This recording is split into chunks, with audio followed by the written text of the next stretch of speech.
At a small-town animal shelter just outside the city, weekends brought a steady flow of visitors. Families came in laughing, kids rushed to the front kennels, and couples wandered in with hopeful eyes, searching for a four-legged friend to take home. And every weekend the same thing happened. The energetic puppies up front were scooped up in minutes.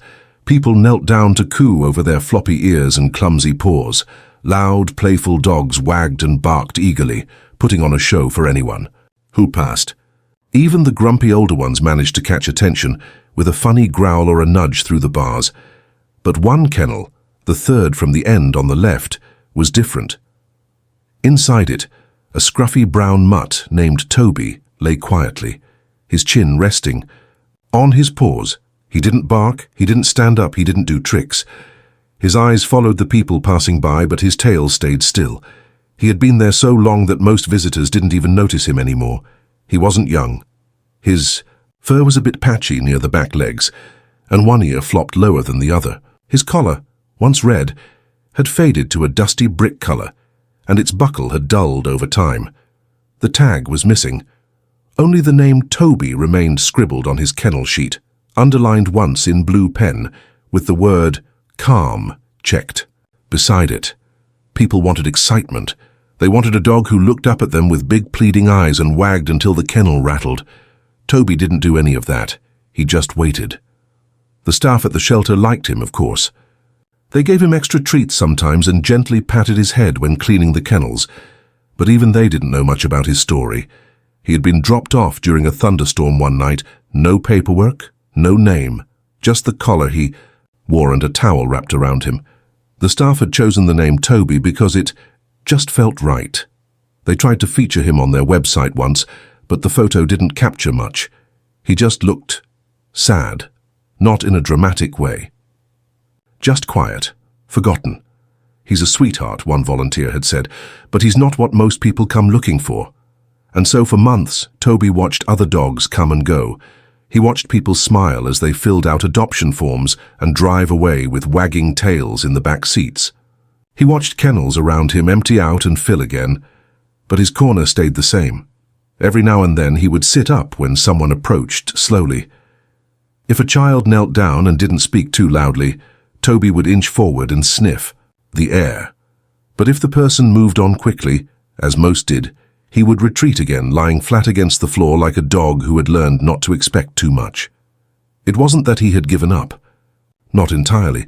There was still something in his eyes, a trace of hope tucked deep down under the tiredness, the kind of hope that doesn't make noise or wave for attention, but waits patiently, quietly, like someone who believes their moment will come, even if they don't know when. In the corner of his kennel, Toby had carefully pushed all the towels into a little nest. He lay there every night, nose tucked under one paw, ears flicking at the smallest sounds. Some nights he would lift his head when the shelter lights clicked off and whisper quiet footsteps echoed down the hall. He would listen. He would wait. Because maybe, just maybe, someone would see what others didn't. Someone who wouldn't be in a rush. Someone who would kneel down, really look at him, and feel the same silent pull that he still carried in his heart. And until then, Toby would keep doing the only thing he knew how to do. He would wait. The days at the shelter had a rhythm, and Toby had learned every beat of it. Mornings meant metal bowls clanging, brooms swishing, and the scent of breakfast drifting down the hallways. Dogs barked in anticipation, paws skittered on concrete floors, and tails thumped eagerly against kennel walls.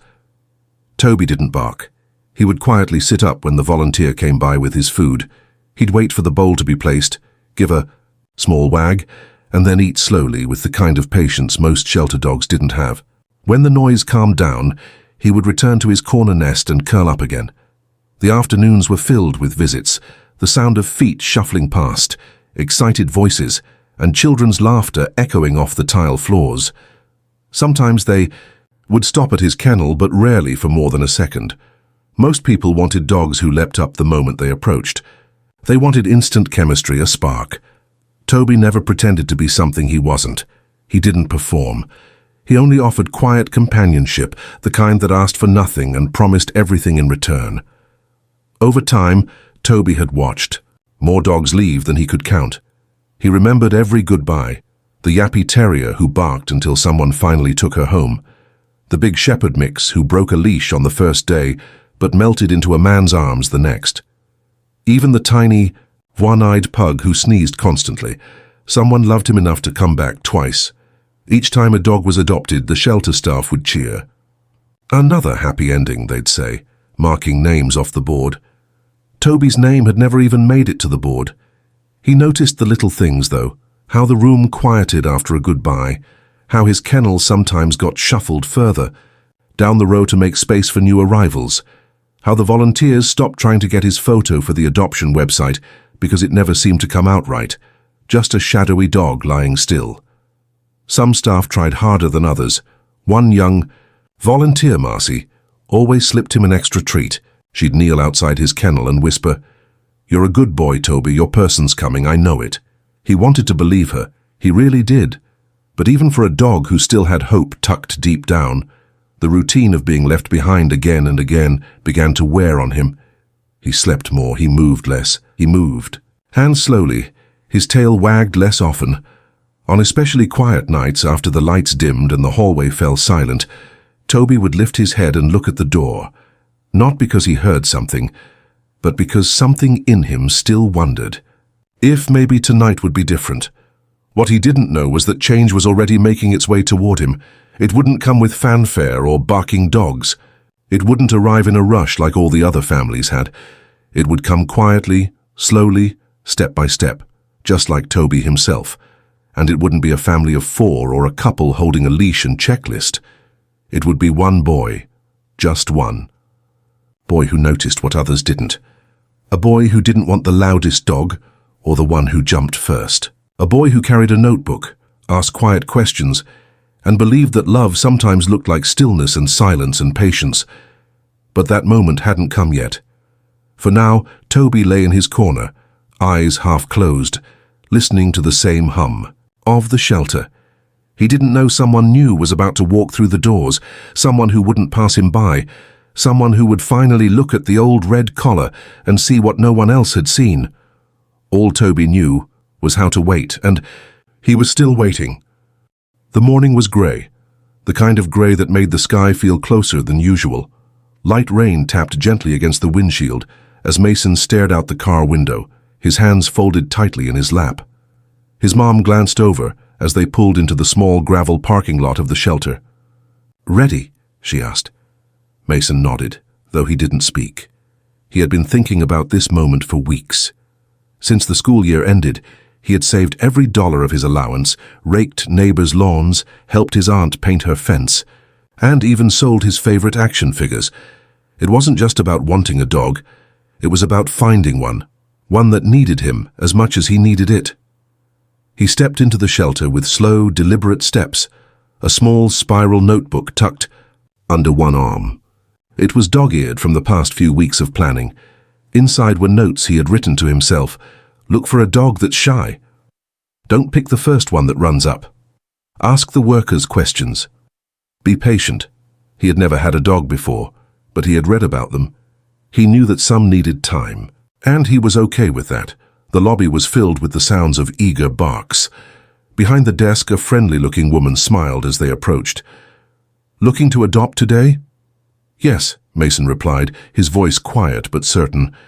"I've been saving up," she grinned. "Well, that's impressive. You're welcome to take a look." Just down that hallway, kennels on both sides. Mason turned and started down the corridor. His mum followed behind, giving him space. The first dog he saw was a bouncing black and white puppy that practically vibrated with energy. It leapt against the kennel door, yipping excitedly. Mason crouched down for a moment, smiled but didn't write anything. Too much energy, he thought.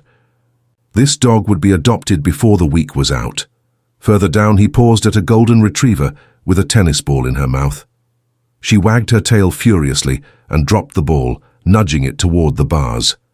Sweet, but clearly not overlooked. A dog like this wouldn't wait long. One by one, Mason passed the kennels, glancing, observing, listening. He wasn't looking for excitement. He was looking for something else, something he couldn't quite name yet. And then he saw him, Near the very end of the row, curled in the back corner of his kennel, was a brown mutt with one ear drooped halfway down.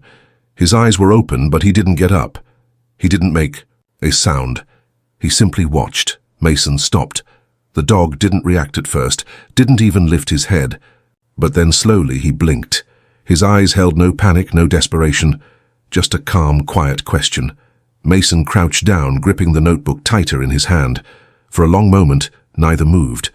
Then the dog, Toby, lifted his head and gave a single soft thump of his tail against the floor. It was the gentlest greeting Mason had gotten all morning. He looked up at the name on the kennel. Toby, written in block letters. Age unknown, breed mixed, notes calm, quiet, slow to warm up. Mason scribbled something into his notebook for the first time that morning. Gentle eyes.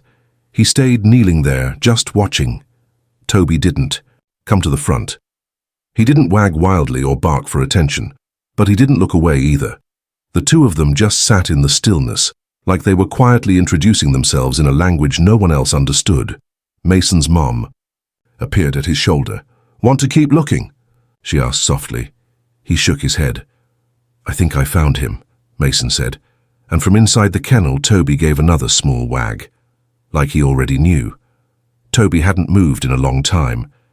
But when the boy came back the second time, alone, this time notebook still clutched under one arm, something shifted. He was different from the others. He didn't squeal or shout or tap the glass. He didn't call out Toby's name or try to coax him closer. He simply knelt again, settled into the same still position, and looked Toby in the eyes. There was something about this boy's presence that didn't demand anything. It allowed space. Toby's head tilted slightly. The boy didn't reach out. He just smiled. For several minutes the shelter faded around them, the barking, the footsteps, even the loud clang of metal gates somewhere behind them. For the first time in a long while, Toby felt like he was being seen, not just looked at. Mason sat down fully now, cross-legged on the floor in front of the kennel. "I'm Mason," he said quietly. Toby blinked slowly, ears slightly lifted. Mason opened his notebook and flipped through a few pages until he found a blank one. He wrote, "Dog Deborah 17 quiet. Still. Saw me first." His mum stood further down the hallway chatting with a staff member, letting Mason explore at his own pace. She kept glancing back, watching her son. Something about the moment made her stop talking. The volunteer beside her lowered her voice. "That's Toby," she said, nodding toward the brown dog. "Been here a long time. Never causes trouble, just doesn't grab attention. He seems calm," Mason's mom said. "He is," the volunteer replied. "Too calm, maybe. People think he's depressed or too old, but he's not. He just doesn't try to compete. He's more of a listener." Back at the kennel, Mason leaned in a little closer. Toby finally stood, slowly, cautiously, like he didn't want to startle the boy. He stepped forward, one paw at a time, then sat just behind the kennel bars, inches from Mason's face. Their eyes were level. "You've been waiting, haven't you?" Mason whispered. The dog didn't bark, didn't whine. He simply stared at Mason, breathing softly through his nose. For a moment, Mason thought he saw something shimmer in those brown eyes, something like recognition. Like Toby had been waiting for this exact face to appear. That's when Mason noticed the collar. It was barely visible under Toby's fur, worn and dusty. The red faded to a soft rust. It looked like it hadn't been taken off in years. Unlike the newer collars most shelter dogs wore, this one was clearly older, personal. Not something the shelter had provided. He leaned in, squinting through the bars. There was something inside the collar, something written. He couldn't quite read it. "Can I see him?" Mason asked the volunteer as she walked over. "Outside the kennel." The woman hesitated, then smiled. "We can do a meet and greet, sure. Let me get a leash." She unlocked the kennel door, gently, and clipped a leash to Toby's collar. The dog didn't resist, but he didn't rush forward either. He stepped beside Mason like he had done it 1,000 times before. They were brought into a quiet room, just Mason, his mom, and Toby. The moment the leash was off, Toby didn't run. He didn't sniff everything or chase after toys. He just walked over to Mason and sat down beside him like they were already a team. as if the decision had been made long ago. They were just now catching up to it. Mason reached out and stroked Toby's back gently. The dog leaned in. Then Mason turned the collar slightly to get a better look at the faded writing. What he read made him freeze. His mom looked over. "What is it?" Mason swallowed, his fingers still on the collar. "There's something written here," he said softly. He looked up at his mom, then down at the dog beside him. "It says, 'He's a good boy, please love him.' He's a good boy, please love him." They were handwritten, faded but still legible, carefully pressed in permanent marker on the inside of Toby's old collar. The letters curved slightly with the shape of the fabric, uneven but clearly made with care, not a rushed scrawl. It had been written by someone who knew this dog and wanted the world to understand something important. Toby was worthy of love. His mom leaned in, her brow furrowed. "That's not from the shelter, is it?" Mason shook his head. "They said he didn't come with anything, no papers, just this collar."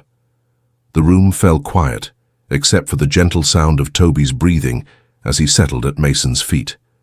The dog laid his head on Mason's shoe, as if he already knew this boy. The quiet one with the notebook was his safest place now. Mason couldn't stop thinking about the message. Who had written it? Why had they left him? And if they had loved him enough to write something so kind, why hadn't they come back? A volunteer stepped into the room. "How's it going in here?" Mason looked up. "Can I ask, do you know anything about his past? Where he came from? Who he belonged to?" The woman gave a sympathetic smile and crouched near Toby, running a hand gently along his back. "We don't know much. He was dropped off during a storm almost a year ago. No note, no ID chip, just the collar. The person left without giving. Her name?" She paused. "We always wondered if they meant to come back. Sometimes people are forced to leave their dogs because of life circumstances, housing, illness, even emergencies. It's not always about not caring. Sometimes it's the opposite." Mason nodded slowly. The message felt even heavier now. "He's a good boy. Please love him." That didn't sound like someone who gave up. That sounded like someone who had no choice. His mom stood nearby, her arms loosely crossed as she watched the quiet connection forming between her son and this old, gentle dog. She hadn't seen Mason like this in a long time. Not since his dad left the house last year. Since then, Mason had been quieter, more serious. He didn't talk much about how he felt, but she knew that silence. She recognized the way it carried weight. She also saw the way Toby leaned into her son like they spoke the same language. "Are you thinking what I think you are?" she asked gently. Mason looked up. "He doesn't need to keep waiting." His mom smiled. "Then let's take him home." The adoption process wasn't fast. There were forms to fill out, questions to answer, and a brief home check by the shelter. But Mason didn't mind. Every step felt important, like he was doing something real, something good. When they returned a few days later to pick Toby up, he stood at the front of the kennel for the first time, tail wagging, head high, waiting not for just anyone, but for his boy. As they walked out of the shelter together, Toby trotting beside Mason with calm confidence, one of the volunteers wiped her eyes. "He waited a long time," she said, "but maybe he was waiting for the right person." In the car, Mason reached over and gave Toby a gentle pat. "I don't know who wrote those words," he said softly, "but I promise I'll do exactly what they asked." Toby leaned his head into Mason's hand and closed his eyes. For the first time in a long time, the world wasn't just passing him by. He wasn't a forgotten shadow in a kennel. He was chosen, and he was going home. Toby stepped into the house like someone returning from a long journey, cautious, but not afraid. Mason gave him space, just like he had at the shelter. He opened the front door wide and sat on the floor nearby while Toby took his time. First one paw across the threshold, then another. He sniffed the welcome mat, the edge of the hallway rug, the legs of the console table, and finally, the shoes neatly lined by the door. Each item held a new scent, a new message, a new beginning. Mason's mom had spent the previous day making the house ready. A soft dog bed waited in the corner of Mason's room. A water bowl sat beside the kitchen island, A bag of kibble stood unopened on the counter, and next to it was a red ceramic bowl Mason had picked out himself. It had a simple word etched into the side, Toby. The moment Toby saw it, his tail gave a slow, full wag. "He knows," Mason said, smiling. That first night, Mason lay on his bedroom floor beside Toby's bed. He had planned to sleep in his own bed, but when he saw Toby curl up with his back to the wall, ears flicking at every creak of the house, he decided to stay closer.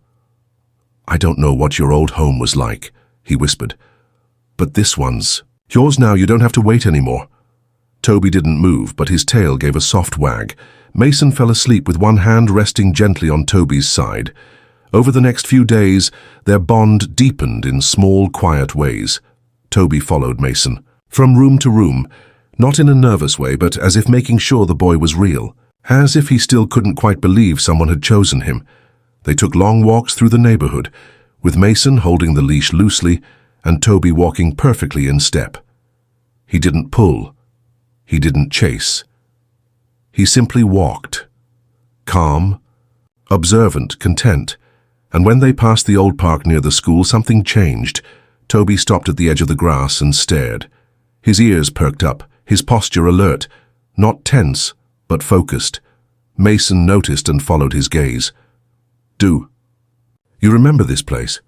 Toby took a few steps forward, then circled around a wooden bench and sniffed the base of a nearby tree. His tail wagged slowly. Something about the scent or the air seemed familiar to him, not just interesting, known. Mason knelt beside him. "You've been here before, haven't you?" Toby licked his lips and sat down in the grass. It was the first time Mason had seen him sit so confidently in public. No hesitation, no looking over his shoulder. That night, Mason pulled out his notebook and wrote, "Day 4. Toby recognized the park. Maybe he lived nearby. Maybe someone brought him here often. He looked peaceful, like remembering something good." Mason couldn't stop thinking about the message on the collar. "He's a good boy. Please love him." The words kept echoing. In his mind, someone had loved Toby once deeply, enough to leave behind a message even when they couldn't stay. And now, as Mason watched Toby begin to come alive again, sleeping better, eating more, relaxing into his home, he began to wonder if it was possible to find out who that person was. It wasn't just curiosity. It felt like something Toby deserved. A piece of his story still floating out there, waiting to be found. The next morning, Mason approached his mom at the kitchen table. "Do you think maybe we could try to find out where he came from?" She looked at him, surprised. "You mean his old owner?" He nodded. "I don't want to give him up. Never. But I think someone loved him. I just want to know what happened. I think he does too." His mom studied him for a moment, then smiled softly. "All right," she said. "Let's see what we can find." And just like that, a quiet new chapter began, not just of healing, but of discovery. Mason sat cross-legged on his bedroom floor, Toby snoozing beside him, as he flipped through the notebook again. Most of the pages were filled with small details, observations, thoughts, and sketches of Toby sleeping, sitting in the sun, or chasing slow butterflies in the backyard. But now he turned to a new page and wrote a single question at the top. Who wrote the message on Toby's collar? Toby stirred and stretched his paws out. The old collar still rested around his neck, now, a symbol of mystery and quiet love. Mason didn't want to replace it yet, not until he knew the story behind it. That afternoon, with his mom's help, Mason began the search. They started at the shelter. The front desk worker, Carla, pulled out an old manila folder labeled with Toby's intake number. "Unfortunately," she said, flipping through the few pages inside, "he didn't come with much. No microchip, no tags. Just dropped off on a rainy evening. The person left fast. They didn't even wait for paperwork." Mason's mom asked, "Do you have security footage from that day?" Carla hesitated. "We did at the time, but our system only saves footage for 30 days. That was months ago." Mason's heart sank, but he kept thinking. "Was it someone in a car? Did they say anything?" Carla glanced at the notes. "Actually, the staff on duty wrote that the person was in a blue pickup truck. They left before she could ask questions. said something about just couldn't keep him and drove off. That was all. Still, it was a lead. That evening, Mason sat at the kitchen table with a neighborhood map printed out in front of him. He circled the shelter, the park Toby had recognized, and their own house. He drew small dotted lines between them. The park's close to the shelter, he said thoughtfully. If Toby recognized it, maybe his old home was nearby. His mom leaned over his shoulder. It's worth a walk around, don't you think? So the next day, they did just that. Mason and Toby took a slow walk through the surrounding blocks near the park. Toby sniffed at fences, paused at porches, and sometimes lingered a little longer at mailboxes or flower beds. But there was no obvious sign, no sudden excitement, until they turned down a quiet cul-de-sac lined with older homes. That's when Toby stopped. Not just paused, stopped. His entire body froze, ears tilted forward, tail held still but alert. Mason followed his gaze to a small white house with a peeling blue mailbox. A faded red wind chime hung from the porch. Toby stepped off the sidewalk and stood at the edge of the driveway. He didn't bark. He didn't pull. He just stared. Mason swallowed hard. "You've been here, haven't you?" They stayed there for a minute. Then the front door opened. An older woman stepped onto the porch, surprised to see them. She wore a gardening apron and held a small watering can. Her eyes drifted from Mason to the dog, and then she froze. Her hand trembled slightly, and the watering can tilted. "Toby?" she whispered. The name hung in the air like something long lost. Being called home, Toby lifted his head and gave a soft, unmistakable woof, not loud, not frantic, just recognition. The woman set the watering can down and stepped off the porch. "Oh my, it's really you," she said, her voice breaking. "I never thought I'd see you again." Mason stood still, his heart racing. "You know him?" He asked gently. She nodded, tears now in her eyes. "He was my husband's dog. After Jack passed, I couldn't take care of him. I tried, I really did. But I lost the house for a while. I left him with a note on his collar, praying someone would love him." Mason reached down and rested a hand on Toby's back. "He found us," he said quietly, "and we love him." "A lot." The woman knelt beside Toby, touching his face with shaking hands. "Thank you," she whispered. "Thank you for not letting him disappear." Toby leaned into her, gently, as if forgiving her without needing to. The sun was beginning to dip low, casting long golden shadows across the quiet cul-de-sac. Mason stood between Toby and the woman on the porch, his heart swelling with emotions he hadn't fully expected to feel. "I'm Mrs. Lane," the woman said softly, wiping a tear from her cheek. "Jack's widow. Toby was his best friend. And ours too." Toby wagged his tail slowly but steadily. Mason could see it in his eyes, a deep calm like the dog was finally at peace. Mrs. Lane looked up at Mason. "I don't know how to thank you. I thought Toby was lost forever. I wrote that message on his collar hoping someone kind would find him." Mason smiled. "You did. I found him." Mrs. Lane reached into her pocket and pulled out a small envelope, handing it to Mason with a tremble. In her hands. "Jack kept a journal," she explained. "There's a page in here about Toby. You might like to read it." Mason carefully unfolded the paper inside. The handwriting was neat but worn with age. "Toby isn't just a dog. He's family. He's been with me through thick and thin, a quiet, steady presence when the world felt like it was spinning. Out of control. I hope whoever finds him next will love him as much as we did." Mason felt a lump in his throat. He looked down at Toby, whose eyes seemed to shine with gratitude. "I think we will," Mason whispered. That evening, back at home, Mason placed the journal on his desk beside his notebook. Toby settled into his bed by the window, calm and content, the house felt different now, fuller, richer, like a story that had finally found its missing chapter. For Mason, Toby wasn't just a shelter dog anymore. He was a friend, a companion, a reminder that love could be found in the quietest places. And sometimes it waited patiently until the right moment. Days turned into weeks and Toby's spirit bloomed. He grew more playful, chasing shadows on the wall, curling into Mason's lap during movie nights and always greeting Mason at the door with a wagging tail. One afternoon, Mason's mum found him sitting on the porch steps, Toby beside him, the journal open between them. "Looks like you two are writing your own story now," she said, smiling. Mason nodded. "Yeah, Toby's story isn't just about the past, it's about now, and the future. And that future felt bright. Months. Later, Mason and Mrs. Lane stayed in touch. She visited often, sometimes bringing old photos of Jack and Toby together, memories Mason cherished. On one visit, Mrs. Lane brought a small photo album. "There's something else," she said, handing it over. Inside were pictures of Toby, as a young dog, running in fields sitting beside a little boy with a bright smile. "Jack and I had a son," Mrs. Lane explained. "He's grown now and lives far away, but Toby was his best friend." Mason's eyes widened. "So Toby's not just any dog. He's part of a family that loved him very much." "Yes," Mrs. Lane agreed. "And now, thanks to you, he has a new family too." Mason looked down at Toby, who rested his head on Mason's knee, eyes full of trust and love. "You're home," Mason whispered, "and we're never letting you go." In the quiet moments before bedtime, Mason often thought about how easy it could have been to overlook Toby. Just another quiet dog in the shelter, waiting for someone to notice.